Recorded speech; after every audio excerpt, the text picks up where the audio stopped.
Munich, an American destroyer is sailing to the Black Sea to conduct naval exercises with Ukraine to demonstrate solidarity in response to a clash with Russia that has atop U.S. Admiral furious. The whole episode in the Sea of Azov was extremely bothersome to me, Admiral James Foggo, commander of U.S.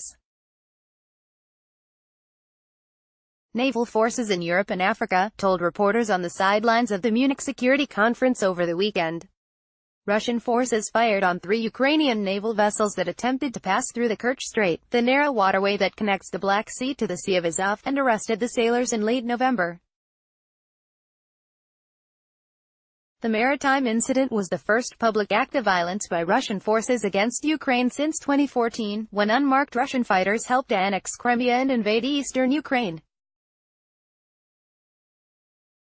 Since the takeover, Moscow has used control of the land on both sides of the waterway to restrict access to key Ukrainian ports in the Sea of Azov. "We're showing solidarity," Foggo said of the USS Donald Cook's deployment to the region from its home port at Naval Station Rota, Spain. Russia maintains that the 3 ships were seized after they tried to force their way through the strait without following standard safety procedures. They were apprehended. Even though some people have illusions about Crimea, they were apprehended at the place, which was Russian territorial waters even before the referendum.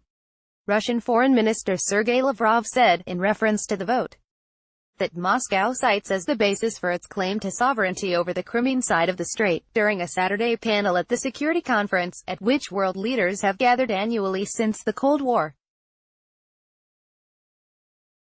The Arleigh-Burke-class guided missile destroyer USS Donald Cook transits the Dardanelles Strait, February 19, 2019. That statement it falls, according to U.S. officials and representatives of other NATO member states, who say that the ships were seized in the Black Sea on the international side of the Kerch Strait. Foggo wasn't shy about condemning Russia's imprisonment of the 24 Ukrainian sailors on charges of crossing a Russian border illegally. "Let me tell you, that irritates me to no end," Foggo told reporters last week. "They are uniformed Ukrainian sailors and officers and chiefs. They're not criminals, and they are being charged under a criminal code. They should be protected under the Geneva Convention, which is why the United States and other NATO allies have come to the table and said, release them immediately, and they still continue to hold them.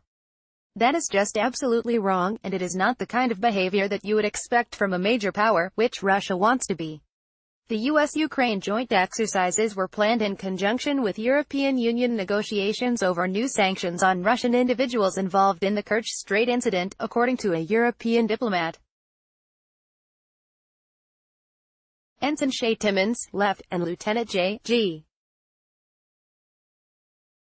Zachary Stewart stand watch aboard the Arleigh-Burke-class guided missile destroyer USS Donald Cook DDG-75 as the ship transits the Dardanelles Strait, February 19, 2019. Russian naval forces track U.S. warships in the Black Sea as a general matter, but their surface ships can't stack up to Western fleets. Let's face it, the Russian carrier Kuznetsov doesn't even come close to the Ford-class carrier or the Nimitz-class carrier, and the surface navy is not an equivalent match for either the United States Navy or other NATO navies in the world, Foggo said.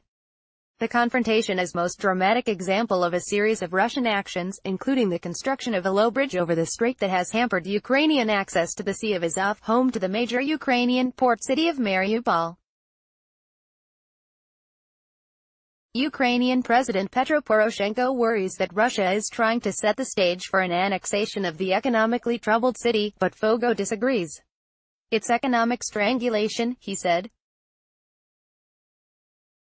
"No, I don't think they want to take the port of Mariupol. I think that they're using other methods to punish the Ukrainians through the economy by restricting shipping traffic in there."